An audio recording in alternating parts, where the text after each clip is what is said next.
കടുത്ത ശാരീരിക അസ്വസ്ഥതകൾ കാരണമാണ് കേന്ദ്രമന്ത്രി സുരേഷ് ഗോപിക്ക് ഇതുവരെ വയനാട്ടിൽ എത്താൻ കഴിയാതിരുന്നതെന്ന് ബി.ജെ.പി. വക്താവ് സന്ദീപ് വാര്യർ സുരേഷ് ഗോപിയോടൊപ്പം മുണ്ടക്കയിലെത്തിയപ്പോഴായിരുന്നു അദ്ദേഹത്തിന്റെ പ്രതികരണം. മന്ത്രിയാകുന്നതിന് മുൻപും ജനങ്ങൾക്ക് വേണ്ടി എണ്ണിയാലൊടുങ്ങാത്ത സഹായങ്ങൾ ചെയ്തിട്ടുള്ളയാളാണ് സുരേഷ് ഗോപി.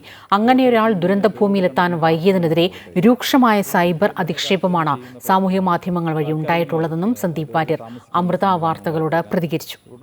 എനിക്ക് തന്നെ അറിയാം, അദ്ദേഹം MP അല്ലാത്ത സമയത്താണ് ഇവിടെ കഴിഞ്ഞ മഴക്കാലത്ത് പല ആദിവാസി ഊരുകളിലും വീട് ചോർന്നൊലിച്ച് ജീവിക്കാൻ പറ്റാത്ത സാഹചര്യം ഉണ്ടായപ്പോൾ അത് ശ്രദ്ധയപ്പെടുത്തിയപ്പോൾ കോട്ടയത്ത് നിന്ന് ലോഡ് കണക്കിന് ടാർപോളിനാണ് കൊടുത്തയച്ചത്. അത് അദ്ദേഹം MP അല്ലാത്ത കാലത്ത് തന്നെ ചെയ്യുന്ന പ്രവർത്തനങ്ങളാണ്.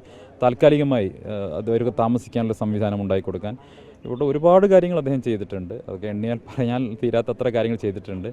പക്ഷേ അദ്ദേഹത്തിന് ശാരീരിക അസ്വസ്ഥത ഉള്ളതുകൊണ്ടാണ് അദ്ദേഹത്തിന് ഈ 3-4 ദിവസം വരാൻ സാധിക്കാതെ പോയത്. പക്ഷേ ദൗർഭാഗ്യവശാൽ സാമൂഹിക മാധ്യമങ്ങളിലൊക്കെ വളരെ മോശം പ്രചരണമാണ് അതുമായി ബന്ധപ്പെട്ട് നടന്നത്. എന്തായാലും അദ്ദേഹത്തെ പോലൊരാൾ വയ്യാതെ കിടക്കുന്ന സമയത്ത് അദ്ദേഹത്തോട് വലിയ അനീതിയാണ്, നീതികേടാണ് സാമൂഹ്യ മാധ്യമങ്ങളിലൊക്കെ പലരും നടത്തിയിട്ടുള്ള പരാമർശങ്ങളിലൂടെ ഉണ്ടായത്. ദൗർഭാഗ്യകരമാണ്. മറ്റൊന്ന് ഞാൻ നേരത്തെ ചോദിച്ച പോലെ ഈ അന്യസംസ്ഥാനക്കാരായ നിരവധി ആളുകളുണ്ട്. അവരുടെ എണ്ണ സംബന്ധിച്ചൊരു കൃത്യതയില്ലെങ്കിൽ പോലും പല സംസ്ഥാനങ്ങളിൽ നിന്ന് വന്നവരാണ്, പ്രത്യേകിച്ച് ജാർഖണ്ഡ് സ്വദേശികളൊക്കെ ഉണ്ടെന്ന് പറയുന്നു. അങ്ങനെയാണെങ്കിൽ അവരെക്കുറിച്ചൊരു അന്വേഷണത്തിൽ കേന്ദ്ര സർക്കാരിൻ്റെ ചില സഹായങ്ങളൊക്കെ വേണ്ടിവരില്ലേ?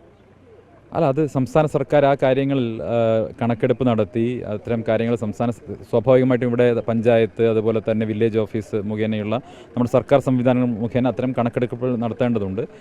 അത് സംബന്ധിച്ച് എന്തെങ്കിലും സഹായം, കേന്ദ്രത്തിൻ്റെ സഹായം ആവശ്യമുണ്ടെങ്കിൽ തീർച്ചയായിട്ടും അതെല്ലാം കേന്ദ്രം ചെയ്തു കൊടുക്കാൻ തയ്യാറാണ്. ആ കാര്യത്തിലൊന്നും സംശയമില്ല. ഇപ്പോൾ ജോർജ് കുര്യൻ സാർ ഇവിടെ തുടർച്ചയായിട്ട് അദ്ദേഹം 4-5 ദിവസം ഇവിടെ തന്നെ ഉണ്ടായിരുന്നു. കാര്യങ്ങൾക്ക് അദ്ദേഹമാണ് ഏകോപനത്തിന് വേണ്ടി നേതൃത്വം നൽകിയത്, എല്ലാവരും കണ്ടതാണ്. തീർച്ചയായിട്ടും കേന്ദ്രത്തിൻ്റെ ഭാഗത്തുനിന്നുള്ള എല്ലാ സഹായവും ഉണ്ടാവും, തീർച്ചയായിട്ടും ഉണ്ടാവും.